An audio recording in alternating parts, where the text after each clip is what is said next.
Hi, I'm Barrett Doss, and I'm so excited to be here at Dream It Convention's First Responders Reunion 8.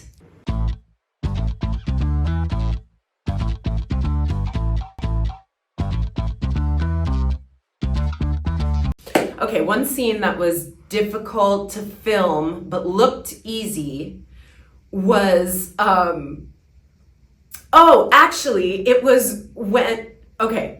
it was when Vic runs to Dean after he has almost drowned with Ben. We were out on the beach. It was very cold and windy, and running across a beach in a pair of leather boots is shockingly difficult.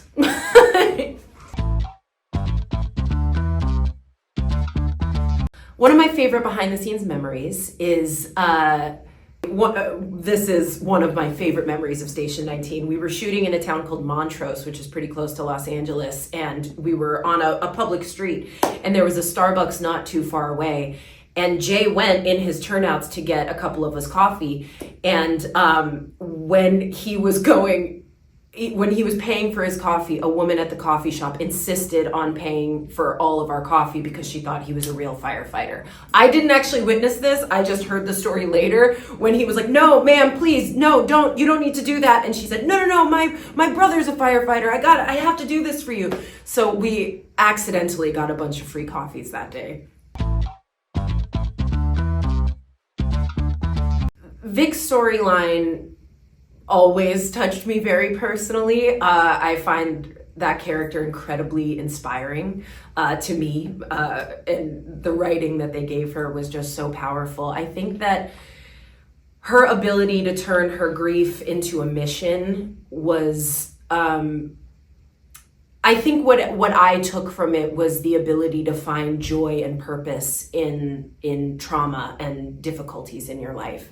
I think that anyone can take a lesson from that, but I think for me, I tend to get really bogged down in my issues, and sometimes I struggle to find purpose in those issues, and I find it really easy to wallow in those feelings. And I think something beautiful about Vic is that she always found a way to use it, whether it fueled her sense of humor and how she could give to others, but also giving her a real sense of purpose in her own life.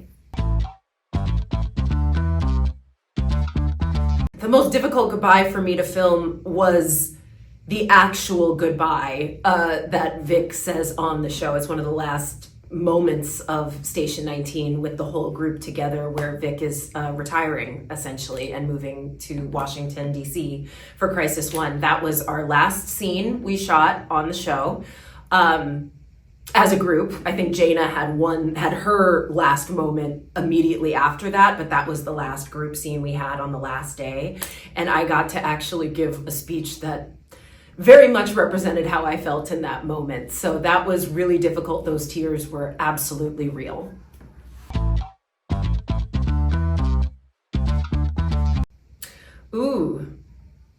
That's a good question.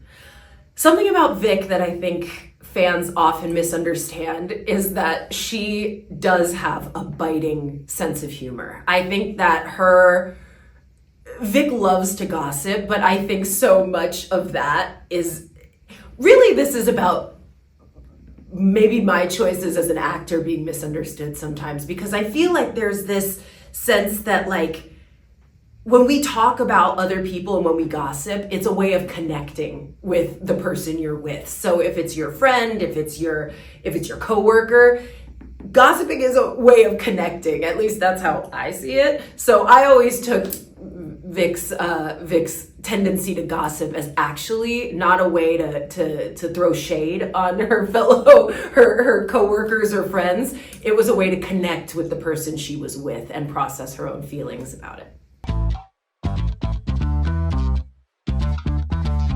A storyline I wish the writers could have explored more. I really struggled with how quickly Vic moved on after Chief Ripley's death. I found that incredibly difficult as an actor. I understood in some ways the reasoning behind that, but I always thought that would hang over her like a shroud for her. And I suppose it did in some way, but she experienced so much loss, but that being one of the huge, significant first losses that we watched her experience on the show, I always wanted to really dig deep into that process. But she bounced back.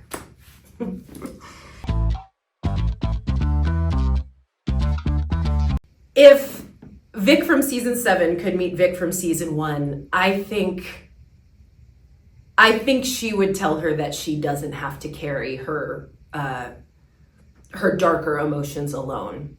I think that the discovery that Vic made in the last season of the show was that she doesn't have to be alone with those negative feelings, and she also doesn't have to flip them into something positive. It's okay to experience your sadness and experience your grief and share those feelings with your friends, because they're there to help you carry them.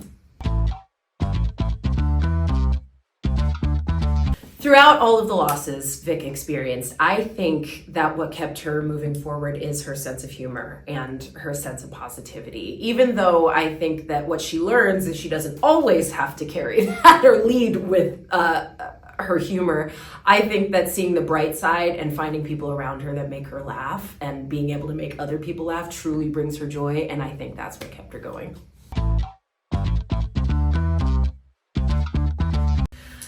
I think the quality I admire most in Vic is the choice she made to be a firefighter in the first place. I think that anybody who starts as an actor or an aspiring actor and decides to make a life out of helping people and being of service, that is a real heroic choice. And while, of course, as actors, we experience a lot of loss, a lot of failure, and a lot of rejection, we're not actually putting our lives on the line for people. And I think that that is an incredibly admirable and selfless thing that she decided to do with her life. And it ended up, I think she found the perfect mix of both of those skills, where she can use her social skills and her life-saving skills together to protect people's mental health and work for her community.